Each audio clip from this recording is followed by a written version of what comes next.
Olá, meu amigo, minha amiga, meu irmão, minha irmã, todos bem? Vamos dar continuidade aqui à leitura da carta escrita aos Coríntios, né? A segunda carta, porque é a primeira na Bíblia, mas essa é a segunda. Não podemos esquecer que Paulo está falando para uma cultura específica, usando o que eles conheciam que era comum para poder levar a doutrina do Cristo, tá certo? Não podemos esquecer isso. Paulo está respondendo alguns itens de uma carta que ele havia recebido, e algumas orientações são orientações dele, para aquela comunidade, tá certo? E algumas são orientações em relação à doutrina do Cristo, que é o amor, a misericórdia, a longanimidade e assim por diante. Vamos lá então, vamos à leitura então de 1 Coríntios capítulo 11, verso 1.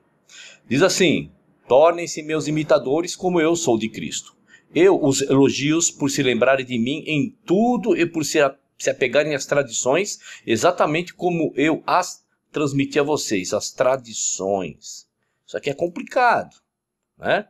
Quando ele fala tradições, eu não consigo enxergar aqui algumas coisas que sejam doutrinas do Cristo. Porém, quando ele fala de tradições, ele está falando de orientação em relação à cultura deles, tá? Até aí está tudo certo. Vamos lá, verso 3. Quero, porém, que entendam que o cabeça de todo homem é Cristo, e o cabeça da mulher é um homem, e o cabeça de Cristo é Deus. Todo homem que ora ou profetiza com a cabeça coberta desonra a sua cabeça. Vamos lá, aqui, tá certo? Eu não vou me ater aqui, porque eu vou colocar no final o vídeo sobre o uso do véu, cobrir cabeça e tudo mais. Dá uma olhadinha lá, porque senão o vídeo vai ficar muito extenso aqui. E lá está muito mais detalhado, porque a função, o foco desse vídeo é o quê? Saber se Paulo pediu para construir templo. E não sobre véu e tal, tudo mais, tá certo? Vamos lá. Verso 5. E toda mulher que ora ou profetiza com a cabeça descoberta desonra a sua cabeça, pois é como se estivesse rapada.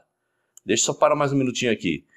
Tudo isso tem a ver com a cultura deles lá. E Paulo trazendo o entendimento da lei de Moisés ali. Tem um pouco de mistureba. Tá certo? Vamos lá. Se a mulher não cobre a cabeça, deve também cortar o cabelo. Se, porém, é vergonhoso para a mulher ter o cabelo cortado ou rapado, ela deve cobrir a cabeça. O homem não deve cobrir a cabeça, visto que ele é imagem e glória de Deus, mas a mulher é glória do homem. Bom, vamos lá. Se eu não devo cortar a cabeça porque eu sou a imagem e glória de Deus, eu tenho que fazer uma pergunta. Deus tem cabeça? Deus tem cabelo? Percebe como Paulo ainda está muito contaminado? Mas eu compreendo e é justificável ele usar algumas figuras de linguagem conhecido para aquelas pessoas, para as pessoas entenderem um pouco do que ele está tentando trazer. E você vai entender um pouquinho mais para frente. Pois o homem não se originou da mulher, mas a mulher do homem. Além disso, o homem não foi criado por causa da mulher, mas a mulher por causa do homem. Por essa razão e por causa dos anjos, a mulher deve ter sobre a cabeça um sinal de autoridade.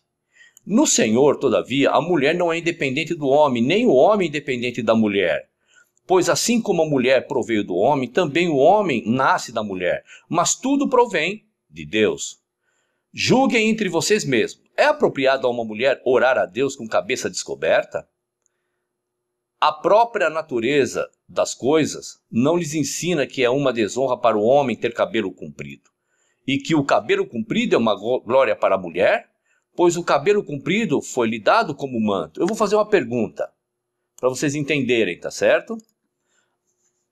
Quando nós lemos os evangelhos, aonde você viu o Cristo falando sobre cabelo? Que o cabelo comprido é desonra para o homem, mas para a mulher é o manto, o véu. Então você não viu isso. Mas Paulo, ele tem que usar essa figura de linguagem porque isso é comum para eles lá. Porque estava havendo uma discussão sobre essa maneira de se comportar, tá certo? Mas se alguém quiser fazer polêmica a esse respeito, nós não temos esse costume, nem as pessoas que estão na doutrina do Cristo, ou nem as igrejas de Deus. Entretanto, nisto que lhes vou dizer, não os elogio, pois as reuniões de vocês mais fazem mal do que bem. Em primeiro lugar, ouço que... em primeiro lugar, ele ouve o quê?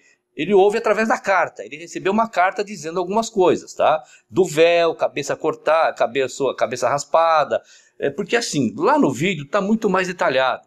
É que tinha a conotação das mulheres lá no templo de Afrodite, que raspavam suas cabeças, representando as sacerdotisas sexuais, tal. É todo um contexto, tá bom? Vamos lá. Em primeiro lugar, ouço que quando vocês se reúnem como igreja, as pessoas se reúnem como prédio de alvenaria?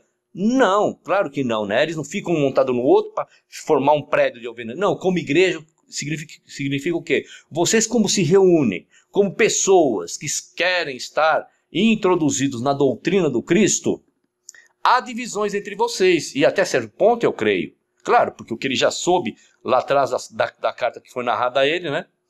Pois é necessário que haja divergência entre vocês, para que sejam conhecidos quais dentre vocês são aprovados. Quando vocês se reúnem, não é para comer a ceia do Senhor, porque cada um come a sua própria ceia sem esperar os outros. Assim, não, vamos ler de novo, quero parar um pouquinho aqui no verso 20.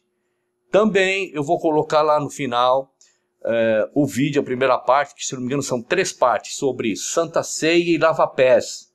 E está muito bem explicado aqui do que Paulo está falando. Paulo não está falando com aquele ritual que você aprendeu dentro da sua igreja, que vai lá, você come um pedacinho do pão sem fermento, né, pães asmos, e um golinho do suco de uva ou do vinho, dependendo da denominação. E na igreja católica, a hóstia, e quem bebe o vinho e tome a hóstia é o padre. Não é disso que Paulo está falando, que mesmo porque fica sem sentido, tá certo? A ceia do Senhor que ele está falando aqui, o contexto é outro, mas vamos lá. Quando você se reúne, não é para comer a ceia do Senhor, porque cada um come sua própria ceia sem esperar pelos outros. Assim, enquanto um fica com fome, o outro se embriaga. Será que vocês não têm casa onde comer ou beber? Ou desprezam as pessoas que estão na doutrina do Cristo e humilham os que nada têm? Que lhes direi? Eu os elogiarei por isso? Certamente que não.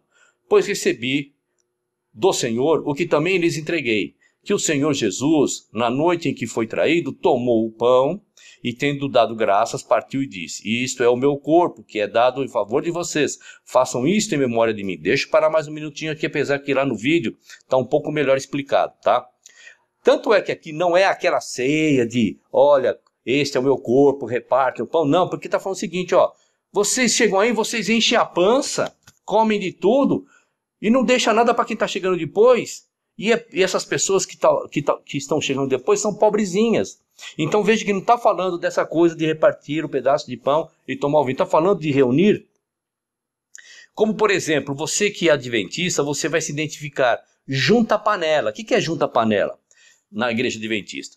As pessoas, depois do culto, em determinadas igrejas da denominação adventista, para as pessoas não voltarem para casa porque é muito distante, até chegar em casa é cansativo, fazer o almoço vai comer 4 horas da tarde. Então, cada um leva um pouquinho de comida depois do culto. Aí o que acontece? Junta-se todo mundo que levou e todo mundo come. Seria mais ou menos isso que Paulo está falando aqui, tá certo? Vamos lá. Pois recebi do Senhor o que também lhes entreguei, que o Senhor Jesus, na noite que foi traído, tomou o pão e, tendo graças, partiu e disse: isto é meu corpo, que é dado em favor de vocês. Façam isto em memória de mim. Da mesma forma, depois da ceia, ele tomou o cálice e disse: este cálice é a nova aliança do meu sangue. Façam isto sempre que o beberem em memória de mim.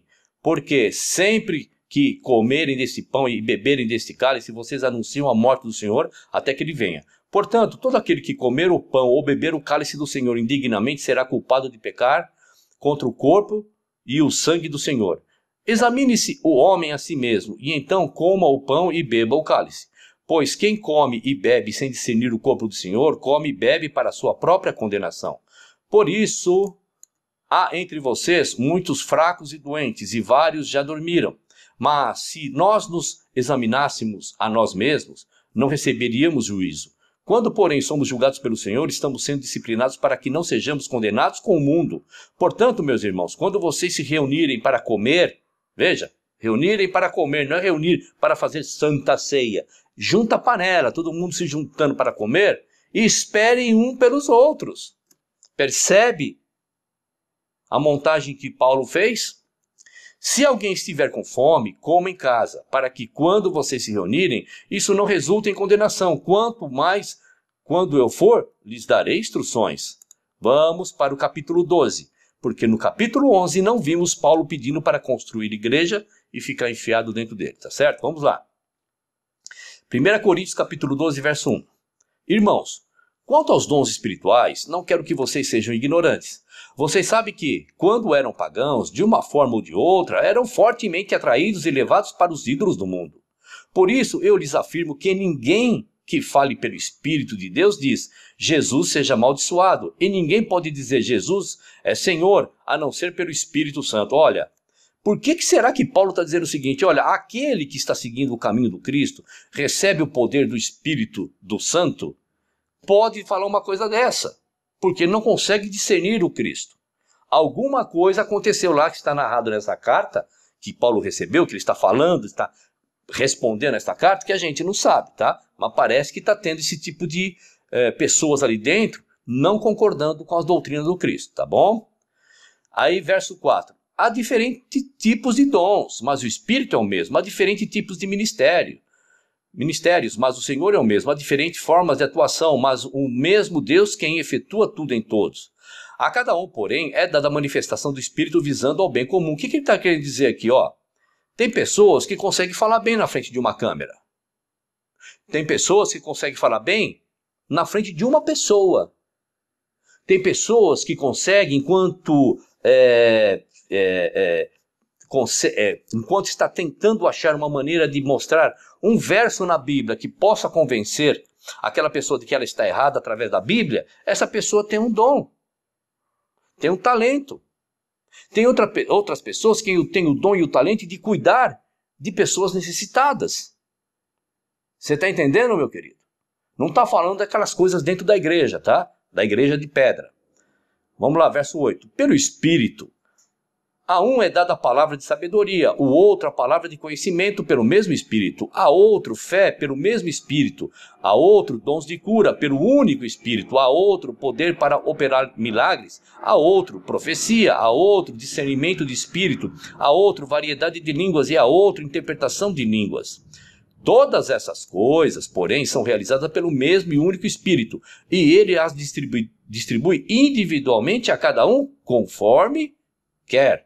Então, o que Paulo está querendo dizer aqui para aquele povo? Olha, cada um tem a sua maneira de ser para contribuir para que outras pessoas recebam a doutrina do Cristo. Então, cada um fique na sua. É isso que ele está falando, cada um fique no seu dom. Não se meta no dom do outro. Tá certo? Ora, assim como o corpo é uma unidade, embora tenha muitos membros e todos os membros, mesmo sendo muitos, formam um só corpo, assim também com respeito a Cristo. Pois é um só corpo, todos nós fomos batizados, inseridos, fomos colocados, fomos introduzidos na doutrina do Cristo, em um único Espírito, quer judeus, quer gregos, quer escravos, quer livres, e a todos nós foi dado beber de um único Espírito. O corpo não é composto de um só membro, mas de muitos. Se o pé disser, por que não sou mão, não pertenço ao corpo, nem por isso deixa de fazer parte do corpo. E se o ouvido disser, por que não sou olho, não pertenço ao corpo, nem por isso deixa de fazer parte do corpo. Se todo o corpo fosse olho, onde estaria a audição? Se todo o corpo fosse ouvido, onde estaria o olfato? De fato, Deus dispôs cada um dos membros no corpo segundo a sua vontade. Se todos fossem um só membro, onde estaria o corpo? Assim, há muitos membros, mas um só corpo. O olho não pode dizer à mão, não preciso de você. Nem a cabeça pode dizer aos pés, não preciso de você. Pelo contrário, os membros do corpo, que parecem mais fracos, são indispensáveis. E os membros que pensamos serem menos honrosos, tratamos com especial honra. E os membros que em nós são indecorosos, são tratados com decoro especial. Enquanto os que em nós são decorosos, não precisam ser tratados de maneira especial, mas Deus estruturou o corpo dando maior honra aos membros que dela tinham falta, a fim de que não haja divisão no corpo, mas sim que todos os membros tenham igual cuidado uns pelos outros. Aqui está claro o que Paulo está querendo passar para aquele povo, que eles estavam distratando os os mais fraquinhos na fé, vamos dizer assim, dizendo, eu não preciso dessa pessoa para fazer isso, eu consigo fazer aquilo sozinho, eu não preciso dessa companhia. Paulo está dizendo, não, tudo compõe o corpo do Cristo conforme a vontade do Pai.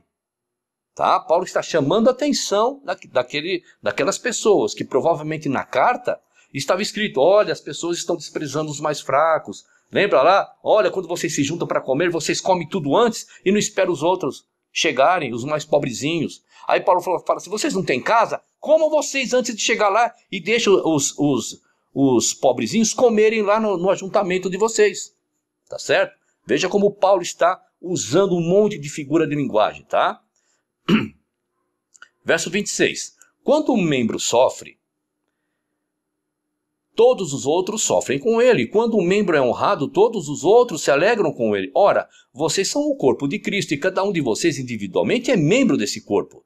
Assim, nas pessoas que se entregaram e aceitaram a doutrina do Cristo, Deus estabeleceu primeiramente, estabeleceu. Verbo no passado. Por que ele estabeleceu? Porque a palavra tinha que ser propagada. A história tinha que se cumprir. Para que nós agora pudéssemos nos apoderarmos das informações. Eles fizeram a história. Então Deus, para as pessoas que aceitaram a doutrina do Cristo, o que ele fez? Ele estabeleceu. Em algumas traduções está assim, ó, ele deu. Passado. Ele não dá e nem vai dar. Deu. Primeiramente apóstolos, em segundo lugar profetas, em terceiro lugar mestres, depois os que realizaram milagres, os que têm dom de curar, os que têm dom de prestar ajuda, os que têm dons de administração e os que falam diversas línguas. São todos apóstolos? São todos profetas? São todos mestres? Têm todos o dom de realizar milagres? Têm todos os dons de curar? Falam todos em línguas? Todos interpretam? Entretanto, busquem com dedicação os melhores dons para agora. Vamos ler de novo. Entretanto, busquem com dedicação os melhores dons. Passo agora a mostrar-lhes um caminho ainda mais excelente. Vamos lá.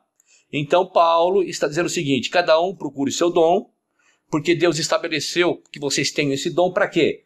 Para fazer a história. Não se esqueça disso. Ele não está falando que ele vai dar no futuro para as pessoas que vão estar debaixo de alvenaria. Não é isso que Paulo está falando, hein? Tá certo? E agora Paulo, ele falou assim, olha, vocês procurem seus dons, mas agora no capítulo 13, ele vai mostrar uma coisa ainda mais excelente que supera tudo isso. Dom disso, dom daquilo, dom daquele outro. Tá certo? 1 Coríntios capítulo 13, você já sabe, né? Do que Paulo vai falar exatamente. Um novo mandamento vos dou, o mandamento do Cristo. Tá certo? Bom, capítulo 12 então, Paulo aqui não manda ninguém construir templo e ficar enfiado dentro dele, para praticar todas aquelas coisas que você sabe que só os afasta realmente do Criador. Vamos lá, 1 Coríntios capítulo 13, verso 1, diz assim, ainda que eu fale as línguas dos homens e dos anjos, se eu não amar o meu semelhante, serei como o sino que ressoa e como o prato que retine. Ainda que eu tenha o dom de profecia e saiba todos os mistérios e todo o conhecimento e tenho uma fé capaz de mover montanhas, mas se eu não tiver amor ao meu semelhante, nada serei. Ainda que eu dê aos pobres tudo o que possuo e entregue o meu corpo para ser queimado, mas se eu não tiver amor ao meu semelhante, nada disso me valerá. O amor ao semelhante que eu devo exercer, este amor ao próximo que eu tenho que exercer, este sentimento que é a essência do discípulo do Cristo, é paciente, é bondoso, não inveja, não se vangloria e não se orgulha. Do que ele está falando aqui? Se eu tenho esse amor, eu não vou praticar nenhuma dessas coisas, ao contrário, ao meu semelhante. Olha, o amor ele é paciente. Com quem que eu possa ser não paciente? Com o meu semelhante. O amor é bondoso. Com quem que eu posso não ser bondoso? Com o meu semelhante. Com quem que eu posso ter inveja? Com o meu semelhante. Com quem eu posso ser orgulhoso e me vangloriar? Com o meu semelhante. Não maltrata, não procura seus interesses, não se ira facilmente, não guarda rancor. O amor não se alegra com a injustiça, mas se alegra com a verdade. Tudo sofre, tudo crê, tudo espera, tudo suporta. O amor nunca perece, mas as profecias desaparecerão, as línguas cessarão e o conhecimento passará. Pois em parte conhecemos e em parte profetizamos. Deixa eu parar um minutinho aqui. Então veja, Paulo recebe uma carta deles, alguém dizendo, olha, o negócio está ruim aqui, está feio, está complicado, as pessoas estão dizendo que são seguidores de Cristo, mas não estão olhando o seu semelhante. Então Paulo está dizendo o seguinte, olha, vocês são cultos, vocês sabem muita coisa, porque vocês são de uma nação que a capacidade de inteligência que foi dada a vocês, de informação, é gigantesca. Mas se você não amar o seu semelhante, para nada serve. Compreende? Quando, porém, vier o que é perfeito, o que é imperfeito desaparecerá. Quando eu era menino, falava como menino, pensava como menino e raciocinava como menino. Quando me tornei homem, deixei para trás as coisas de menino. Agora, pois, vemos apenas um reflexo obscuro, como em espelho, mas então veremos face a face. Agora conheço em parte. Então conhecerei plenamente, da mesma forma como sou plenamente conhecido. Assim, permanecem agora esses três. Olha só. A fé, não mais pela lei. A esperança do Cristo ressuscitado e nós junto. E o amor. Um novo mandamento vos dou, disse Cristo. Amem-se uns aos outros como eu vos amei. Se querem que o mundo conheça que sois meus discípulos, então amem-se uns aos outros. Então ficaram três. A fé, a esperança e o amor. Agora, o que é maior de tudo isso? O maior deles, porém, é o amor. Isso que é importante. Paulo compreendeu perfeitamente a mensagem do Cristo. Mas Paulo, ainda como qualquer um, ainda está um pouco contaminado, pelo menos pelas informações que nós temos aqui nas cartas aos Coríntios. Aqui ele está muito ou pouco contaminado com as coisas da lei de Moisés. Ele usa muita figura de linguagem, e aí legal, tem que usar mesmo, para as pessoas entenderem os seus usos e costumes. E agora Paulo diz assim, olha, se tudo isso que vocês têm não for baseado no amor, para nada serve. Amor a quem? Ao nosso semelhante. Não vimos aqui no capítulo 13, também Paulo dizer que é para construir algum templo. Não vimos isso também no capítulo 12 e nem no capítulo 11. Tá certo? Dá um like, se inscreva, aciona o sino, compartilha, deixa lá o seu comentário e vamos esperar o próximo capítulo. Um abraço e até lá.